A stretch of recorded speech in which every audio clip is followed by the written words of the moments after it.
Good morning, everyone. I'll be presenting a pilot study on ocular biometry changes after mannitol in vitrectomized eyes versus non-vitrectomized eyes.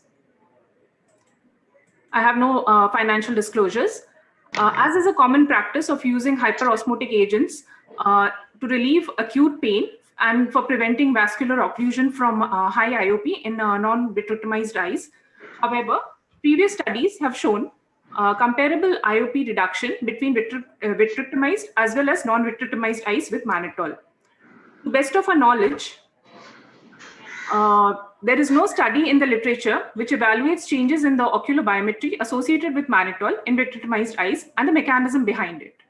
So this study was designed to report the changes in ocular biometry after mannitol administration in vitrectomized eyes and compare it to the non-vitrectomized eyes.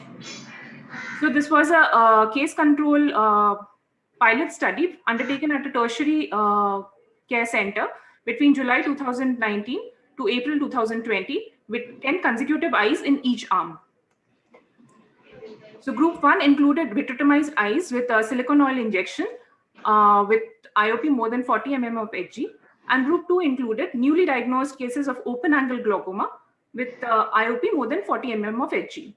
Previous history of glaucoma surgery or with angle closure disease or inflammatory glaucoma were excluded from the study, as were the overfilled silicone oil filled eyes, and any contraindication for of mannitol were also excluded.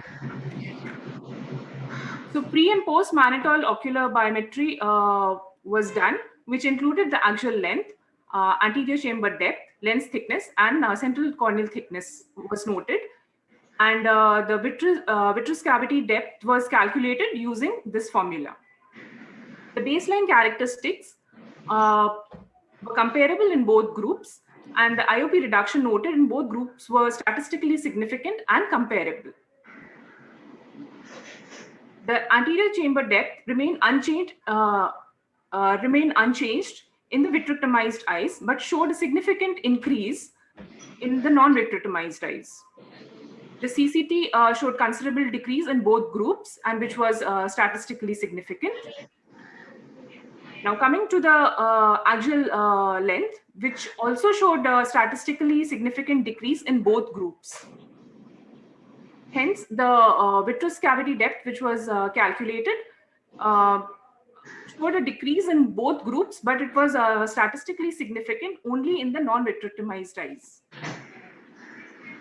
So this study showed that a significant reduction in IOP was noted in both groups, and the group 2, which was the non-vitrectomized eyes, showed an increase in the anterior chamber depth and a decrease in the vitreous cavity depth, pointing more at vitreous dehydration as the main mechanism for decrease in IOP.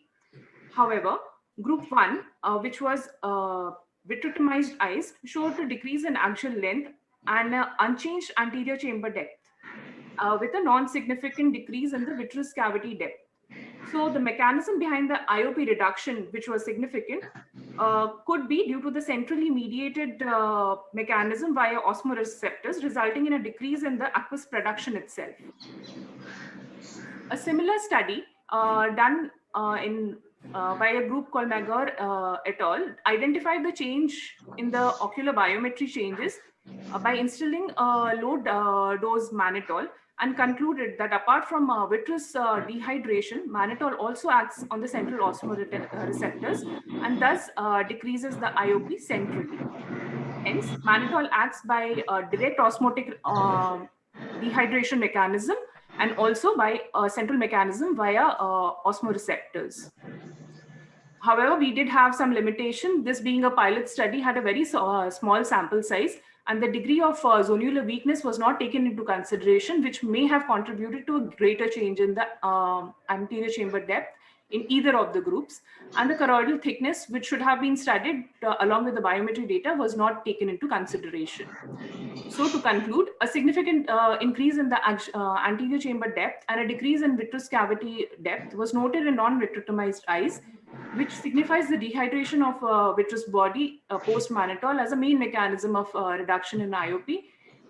However, the anterior chamber depth remained unchanged, and a non-significant decrease in the vitreous cavity depth was noted in the vitrectomized eyes. Thus, the mechanism of IOP reduction in vitrectomized eyes may be attributed to a centrally mediated mechanism, in contrast to non-vitrectomized eyes, which may be due to vitreous dehydration primarily. These are my references. Thank you.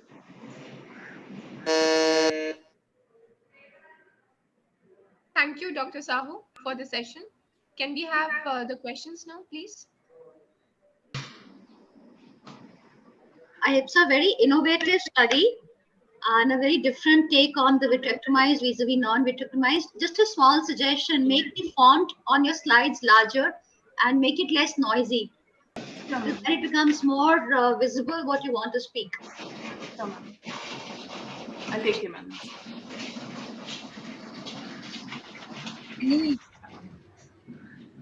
Any changes in relation to myopic eyes or the pseudophakic and non-pseudophakic? Ma'am, we had taken only phakic patients into consideration. But We had not included any pseudophakic eyes. However, the group with vitrectomized eyes did have more myopes compared to the control group. there, the scleral rigidity may be of a different type, right?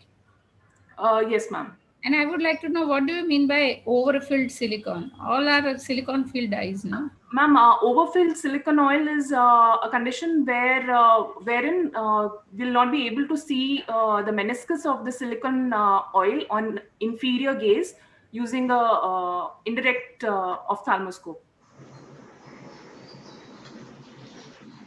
Thank you.